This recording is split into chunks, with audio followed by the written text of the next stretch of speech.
Hello mga kaunikas and mga kaunikas, welcome back to another vlog. So, this is the continuation of our Hebrew Learning 101 or Learning Hebrew Alphabet to be exact. So, pang 15th letter na po tayo ng kanilang alphabet and yun po ay yung letter na Samech.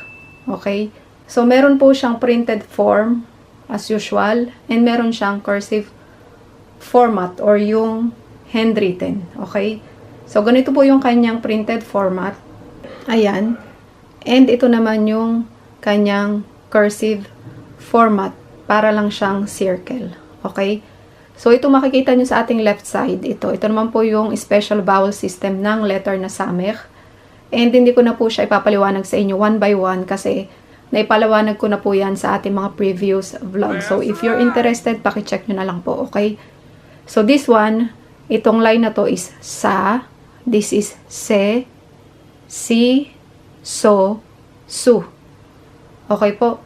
So, lahat po na makikita nyo sa ating whiteboard ay yan po yung mga example na tatalakayin natin maya-maya. And yung pong mga sentences, I mean yung mga example po natin na medyo mahaba ay fa-flash ko na lang po sa ating screen dahil sa hindi po siya kasya sa ating whiteboard kung mapapansin nyo. Okay? So, let's start with the word Saba. Saba. Okay? So, meaning po ng Saba is grandfather or lolo in Tagalog. So, ito po yung usually natawag namin sa aming mga employers, Saba or Safta. That's right. Okay po. So, ulitin ko, Saba is grandfather or lolo in Tagalog. So, paano natin siya isusulat ng pakamay? Ganito po siya. So, kung mapapansin nyo po, and katulad ng pinaliwanag ko kanina, yung kanyang cursive format ay parang circle lang. And then, ganyan po. So, ganyan natin siya isusulat. Saba. Grandfather, lolo. So, example po natin doon sa word na Saba is Saba, ata, raev. So, ulitin ko po. Saba, ata, raev. Which means, Grandpa, are you hungry? Or, Lolo, gutom ka na ba? So, yung question po na yun ay basically talagang ginagamit po namin dito. Lalo na pagka umaga, tanghali, or hapon. Siyempre, tatanungin namin yung aming mga employer or employers kung gutom na ba sila. So, this is, sabi nga ng aking alaga ay shimushi or useful. Yung ating next na word is yung kanyang counterpart which is safta. Safta. Grandmother or lola in Tagalog. So, paano natin siya isusulat ng pakamay? Ganito po siya.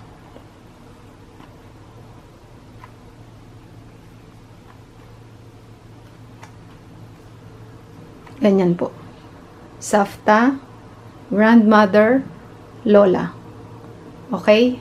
Now, yung ating example doon sa word na safta is the same lang naman po. So, yung example natin para sa word na Saba is para sa panglalaki and daw ito naman po ay para sa pambabae.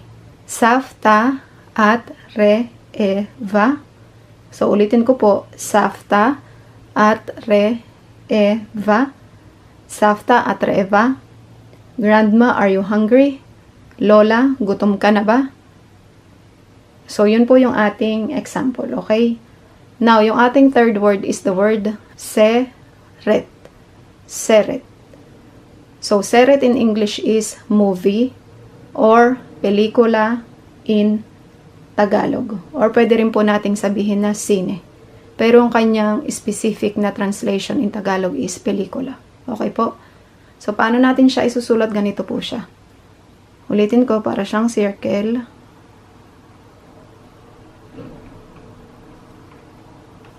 So, ganyan po. Seret. Seret, movie, pelikula, or sine. Okay? So, example po natin doon sa word na seret is ganito. Boy nilech la seret. So, ulitin ko po. Boy nilech la seret. Which means, let's go to the movie or punta tayo sa sine. Okay? And yun po ay para sa isang babae. I mean, kung babae ang inyong yayayain. While kung naman lalaki, so papalitan nyo po yung boy ng Beau. Okay po? Beau nilekh la seret. Let's go to the movie. Punta tayo sa sine. Okay? Now, yung ating fourth example is the word sika. Sika. So, ang kanya pong meaning is pin or pang-ipit. Okay? So, paano natin siya isusulat ng pakamay? Ganito po siya.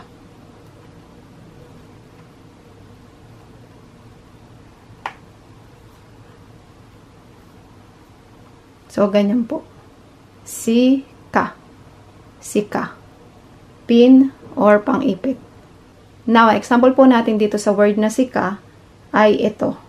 Sika yafa baseal. So, ulitin ko po. Sika yafa baseal. Which means a beautiful hairpin. Isang magandang ipit ng buhok. Okay po? Now, yung ating pang fifth example is the word sukar. Ito po siya. Sukar. Sukar. And yan po ay sugar or asukal in Tagalog. Okay? Now, ganito po natin siya isusulat ng pakamay.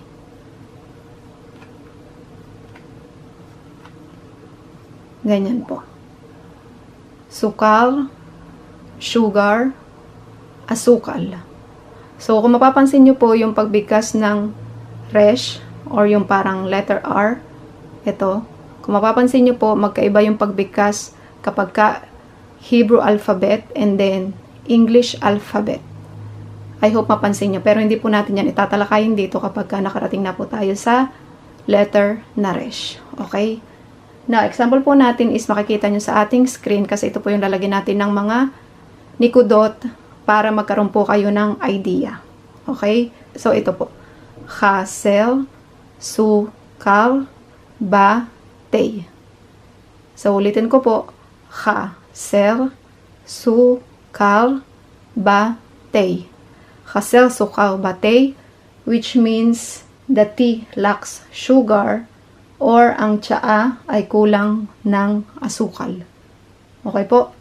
Now, let's then put their specific nikudot.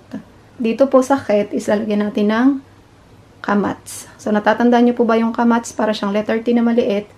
And then, dito is tsere. Okay? Now, dito po sa vav is meron tayong shuruk. Yung tuldok sa kanyang gitna. Meron tayong dagesh. Sa gitna ng kaf. Meron tayong kamats. Okay? Sa baba din niya. Yung parang letter T na maliit. And then, meron tayong dagesh. And then, meron tayong tsere.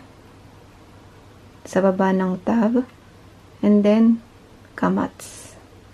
Sa gitna ng hey. So, ganyan po. Chasel, sukal, batey. Chasel, sukal, batey. The tea lacks sugar. Ang tsaa ay kulang sa asukal. Okay po. Now, paano natin siya isusulat ng pakamay? Ganito po siya. Ha.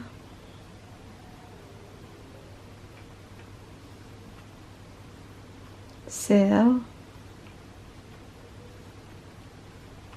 Suka. Ba. Batey. So, ganyan po. Chasel, sukal, batey. The tea lacks sugar. Ang tsaa ay kulang ng asukal. Okay po. And that's it for this video mga kaunikos and mga kaunikas. I hope meron na ulit po kayong mga bagong Hebrew words na natutunan. And I hope natuto din po kayo maglagay ng mga nikudot sa mga specific Hebrew words. And kung mayroon po kayong mga kakilala na gustong matuto ng Hebrew language, then you can share this video to them para makapagbigay po tayo ng kahit kaunting impormasyon about the language itself. And if you found this video interesting and useful as well, then please don't forget to give it a thumbs up. And kung hindi pa po kayo nakaka-like and follow sa aking page, and if you're interested in learning Hebrew language, then please don't forget to like and follow it for your daily dose of Hebrew language. And I hope makita ko pa po kayo next time. And thank you so much for watching. Have a nice day everyone. Bye-bye!